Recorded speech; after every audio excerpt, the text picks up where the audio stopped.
Hello, friends. Welcome.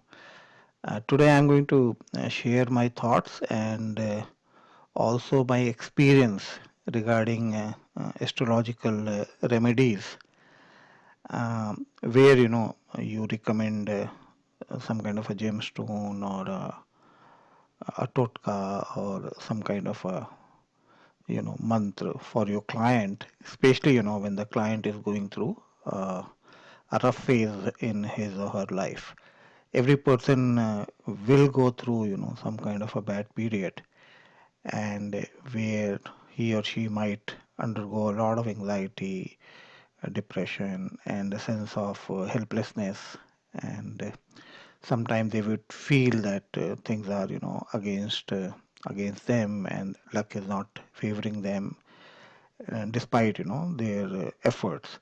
So at that time, normally they approach an astrologer or a jyotishi, and they want to find out what kind of suitable astrological remedies could help them in during that bad phase of time in their life. So now there are many kind of astrological remedies that are popular, and so I'm just going to discuss a few most popular, and I'm also going to based on my experience, I'm also going to suggest why some of these remedies are not very practical in these days. And now, before we start our discussion on this, the one of the things that any astrologer or jyotishi should emphasize upon or tell his or her client is that not to be totally dependent on these remedies, and that one has to do his or her karma. So that's very important, and a lot of areas are where I would say an astrologer should not even prescribe any remedies. For example, the health. For the health and all that in Jyotish, it's recommended that a Vaidya or an Ayurveda Charya, which basically means a doctor, is more experienced to take care of the health issues rather than an astrologer. So unless and until as an astrologer, you are a doctor and you know about all the the medical practices and all that, then that's a different story. So, but otherwise, you should refrain, from venturing into a field about which you don't have much, knowledge. Now, the most popular one in the astrological remedies or the upaya is obviously, the gemstones. And this is a very practical kind of a solution where, you identify the the bad planet, and then suggest to the client that they should be wearing that kind of a gemstone. So that's very simple. But the problem with the gemstone that I observed over a long period of time is that there is so much of confusion about the what to recommend as a gemstone. One of the major stumbling block is about something called anukul and pratikul. Okay, anukul and pratikul means that if a person is going through a bad period, let's say a person is going through San's Dasha, is it okay to recommend the stone of sun, which is that is ruby, or any red color stone, or any imitation stone or semi-precious stone for ruby, or by prescribing that kind of stone, one is actually enhancing or giving support to the negative aspect of the sun.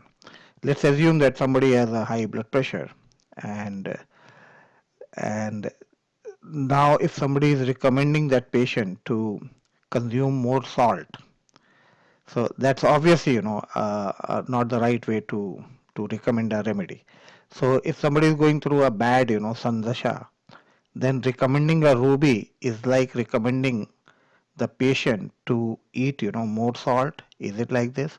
Or one has to find out that it's not the sun, some other a gemstone that would be required, not the salt, but some other, thing that's going to help, or that's going to nullify, or that's going to diminish, sun's effect.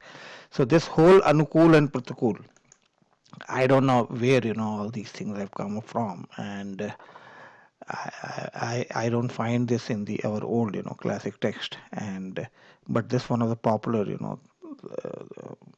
approach. And then the moment you get into the Anukul and Pratikul, it opens the whole, Pandora's box for you. Then you don't know what the Anukul is, what the Pratikul is. So it's a lot of, chaos and confusion in terms of Anukul and Pratikul. Then about the size and weight. Okay, size and weight is like it can go from 2 rattis to 14 rattis, and there is no standard, a table or standardization on the, especially on the weight, the what kind of weight stone should carry, and I have seen, a lot of this racket going on between, there's some kind of a clandestine or under the table, handshaking between the astrologer and the some of the jewelers, and which I have seen and which I have had experience to find it out for myself, and at that time the weight of a stone varies according to, the buying power of the client. So if somebody is recommending a diamond, if an astrologer is recommending a diamond, and the astrologer finds that the client is rich or super rich or poor, then depending on that, the weight of the diamond is recommended. So that's another, bad practice that is uh, that is very prevailing, in the market. And then on top of it, then there is all, all kind of uh, fake stones in the market, and you really don't know if it's a genuine, stone or just a fake stone. Nowadays, of course, a lot of these new machines are coming in the market, and so that machine can evaluate whether a particular stone is, fake or genuine. So that's a good thing that's happening. But as of now, of course, a lot of fake and these kind of stones, they're floating in the market, and you really don't know. So cost of the stone, like I mentioned, is very prohibitive, and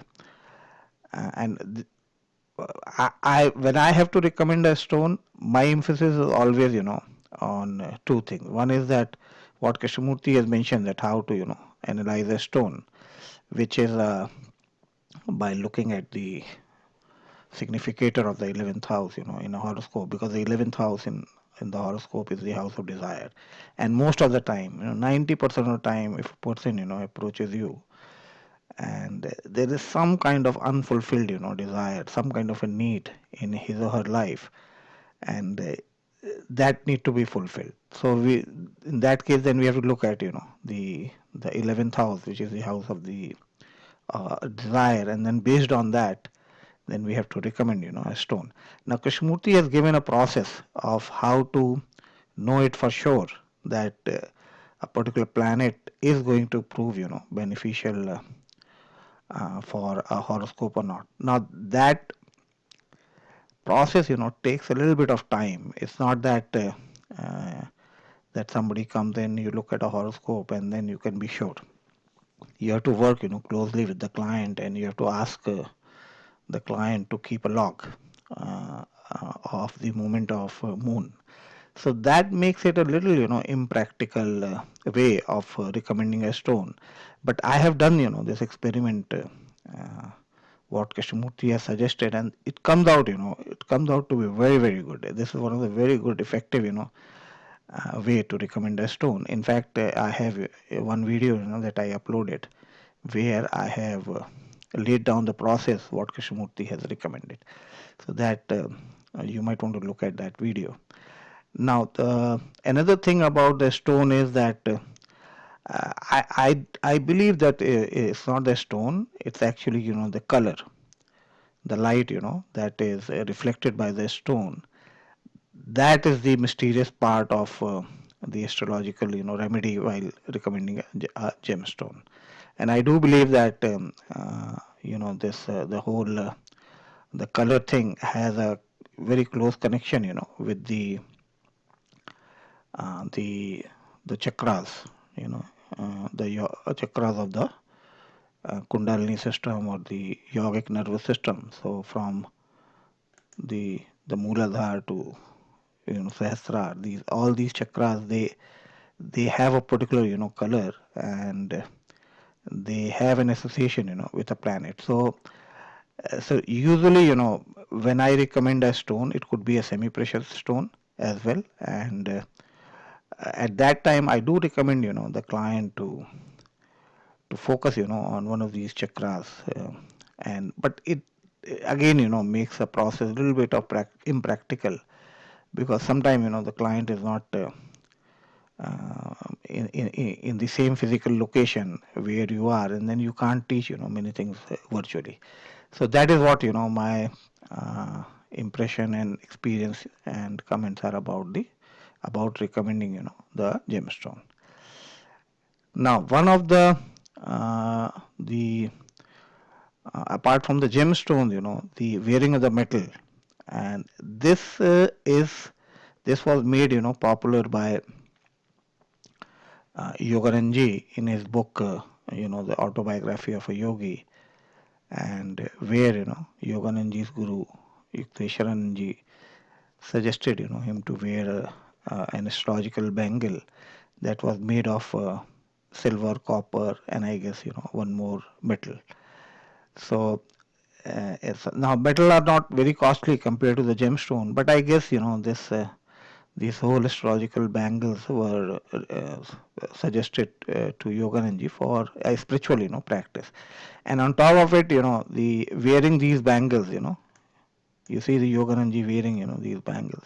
These are not very practical, if you recommend your client to wear these kind of bangles, and so it might not be very practical for him or her. So let's move on to the next one, which is the black magic and the jadoo tona and the totkas, is popularly called as totkas, and uh, totkas are like instant remedies, and this has been made very popular by Lal Kitab. Now, if you make a search on the remedies suggested by Lal Kitab, you will end up with at least 500,000 remedies. So you really don't know what Lal Kitab has suggested or what it has not suggested. All kind of funny, all kind of insane, all kind of creepy things have been attributed to Lal Kitab. So I am not really sure about it now, but here I have mentioned a couple of it. It says that now if you want to strengthen your son, okay, so what you have to do, you have to respect your father, okay. And what happens when you respect your father? uh, you get a high post and help from government. I really don't know, unless and until your father works in a government department and you respect him. I have not seen this thing working. And then there's a lot of emphasis on feeding the animals, the crows and fish. For example, if Ketu is bad in a horoscope, then feed some food to the dog. This portion I like, feeding animals and giving donation and all that. This is a good portion of the Lal Kitab. This should be done. There's no harm in doing that. Then there is another, for happy married life. uh, I just pulled it off of the from the web, and it says that on the midnight of Thursday or Friday, cut some hair from husband's choti. Now I don't think you should be doing this, because if you do this, then your happy married life is surely going to become unhappy. So all kind of these kind of remedies have, I don't know how this have entered into Lal Kitab, and I'm not sure about it. But like I mentioned, the donation part is okay, and even otherwise when we are doing any kind of upay or a remedy, then the charity or donation is recommended.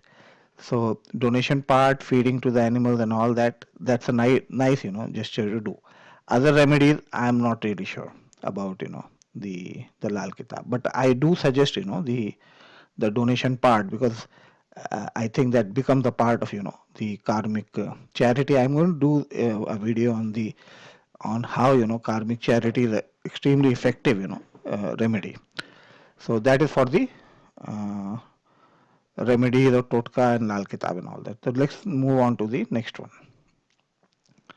Now the next one is you find these all these yantras and the kavach and things like that, and there's so many out of the box stuff that's available in the market, and many of them they mention that they have been energized. Now you have to keep in mind a couple of things about the these various yantras and these kavach and all these things, and why when you keep them in the house, first is they are not recommended to be kept in the house, and but if at all you decide to keep, and then you have to live up to the expectation of these yantras and these kavach and all that.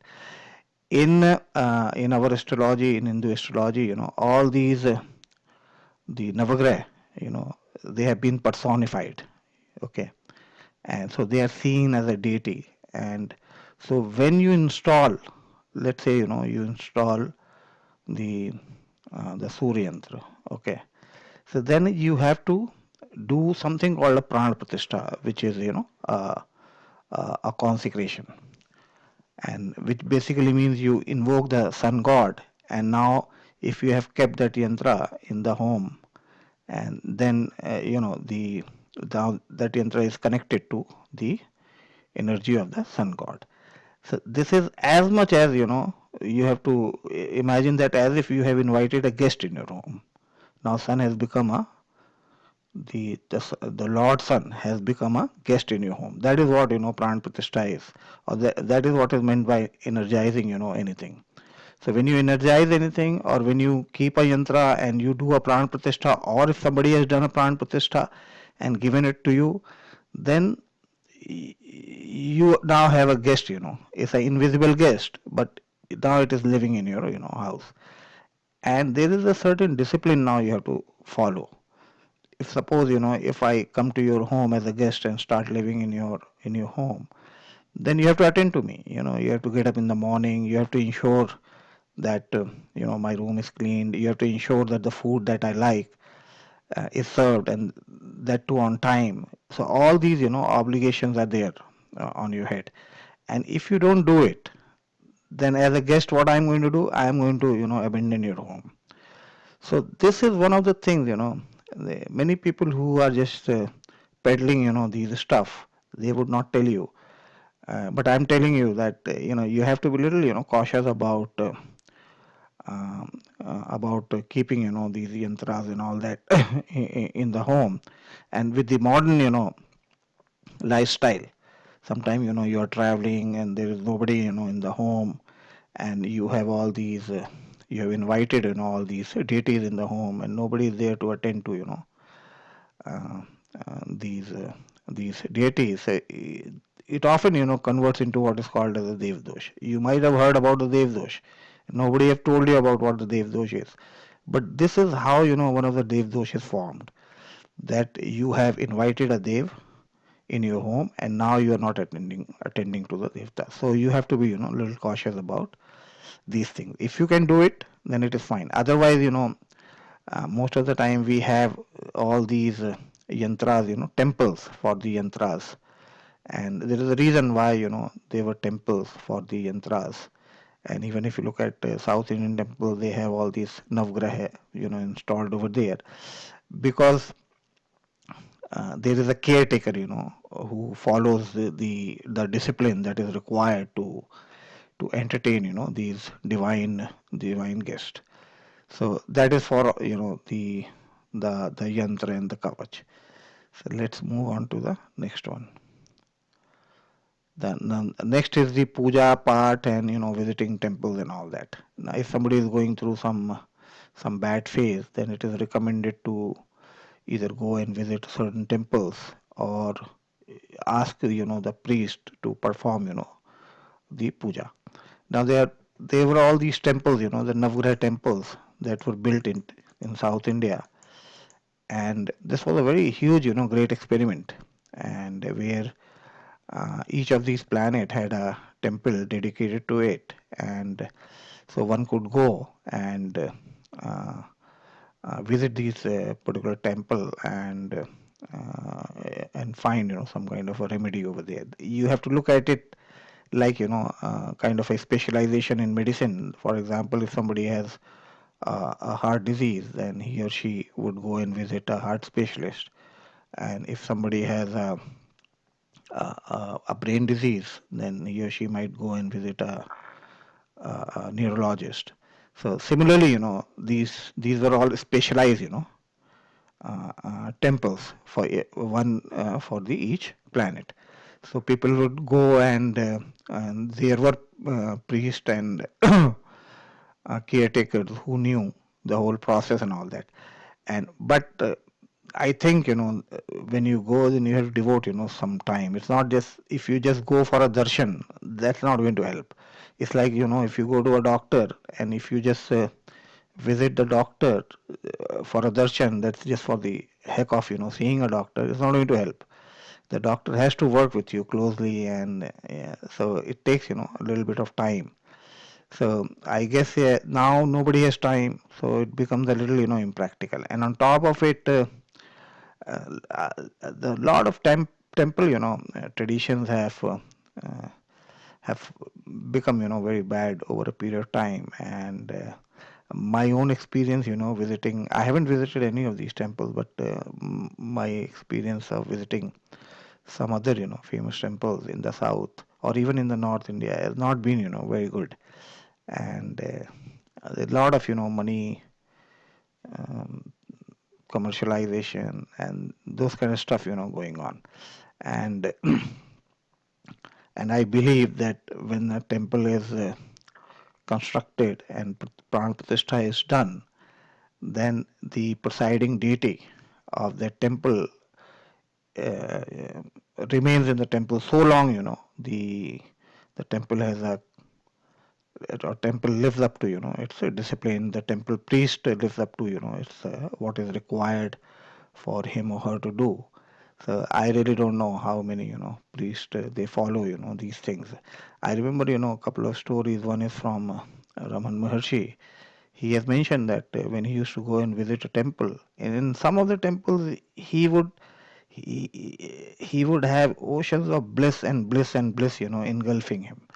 And he has mentioned that he could immediately kind of connect to the presiding deity of those temples. That is what is called as the Jagrat temple, which means the temple sanctity is maintained, and the presiding deity of the temple has not left the temple and has not abandoned the temple. So, so same is with when the uh, when you invite a priest to do some puja on your behalf, then the priest has also need to devote some time, and it cannot be in something instant.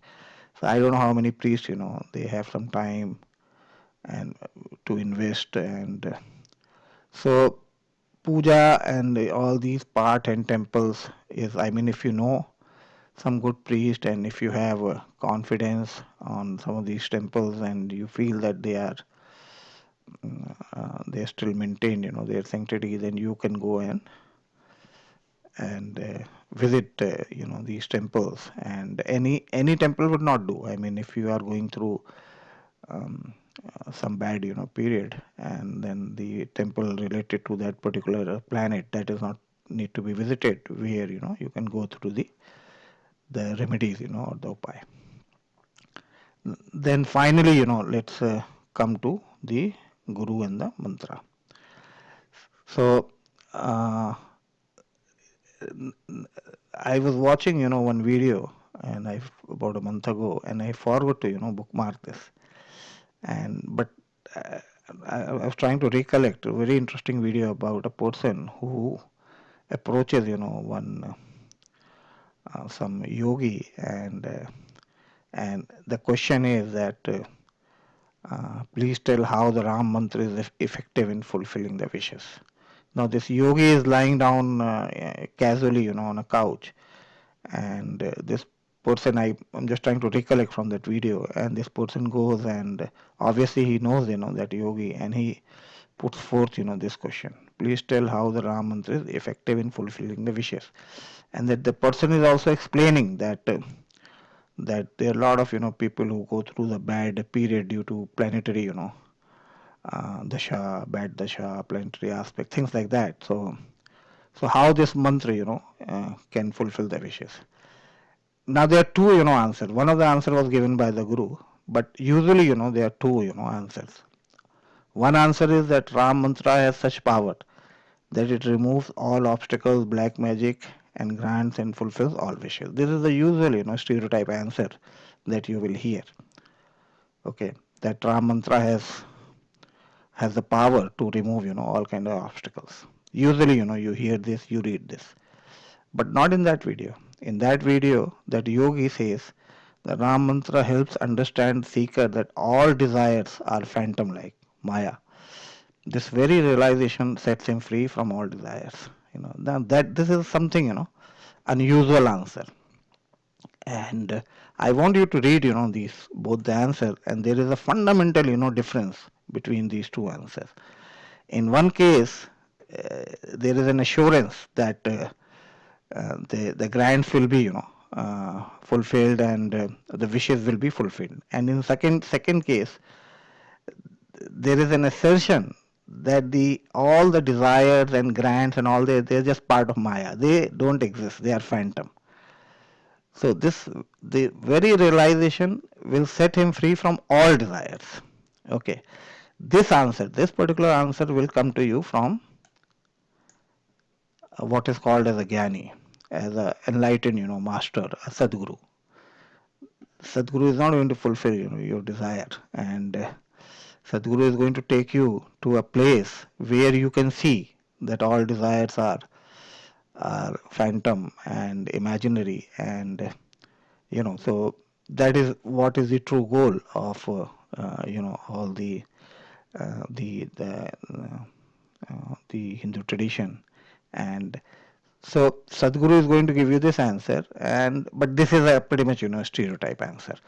But mantra is one thing, and I did a video on mantra, and mantra is one thing where I'm very fond of reading more and more about mantra. So mantra does help, and now there's so many lot of different mantras, and some of the mantras you just can't possibly take out of the book and start doing it. They're not going to help it, because these mantra has to go through many process, and if you try to find that process, there are hundreds of things that need to be done before a mantra can be before one can start chanting the mantra. There is a kula kul chakra, there is a rashi, there is a nakshatra, then there is a mala nirnay. I mean, there's so many things, so many processes, and then there is a rishi. Rishi is one who created the mantra. Then there is a mudra, that what kind of mudra you should have while chanting that mantra. Then you have what is called as a chand, which means that how you're going to recite that mantra, in which raga. So those kind of things are there. So a lot of these popular mantras, they have those kind of terms and conditions attached to it. And so when somebody is just chanting them without fulfilling those terms and conditions, those are not going to work. And but there are mantras which are going to work. And now mantras are of three kind. There are several other, but these are the three kind. One is the vachik mantra, where you do a chanting very loudly. Second is where you're kind of murmuring, where you just lips and tongues, those are moving. It's called upanshu. And third is called the mansik, where you are chanting, just internally using your mind. with no movement of lips or tongue. Okay. So, and this is one of the most effective way of doing a mantra. So now, if you combine this with the karmic charity that I discussed about, in the that Lal Kitab portion, and then you look at, compare it to other, things that creates all kind of a practical problem for you, because when you try to do something, you have to look at your day to day routine. You might be going to the office, or you might have a job that requires, a lot of traveling, or a lot of, so many constraints the modern life has created. And so when you take a sankalp, or when you take a determination about doing something and you're not able to live up to it, then your whole, effort goes down the drain. So the mansik jap and the karmic charity, plus, there is a small process that's involved. That is the best way of doing, upay or the astrological remedy. And if I found this to be the most practical, and this is what I usually, suggest. So that is all in this video. I hope you enjoyed it. Thanks for watching.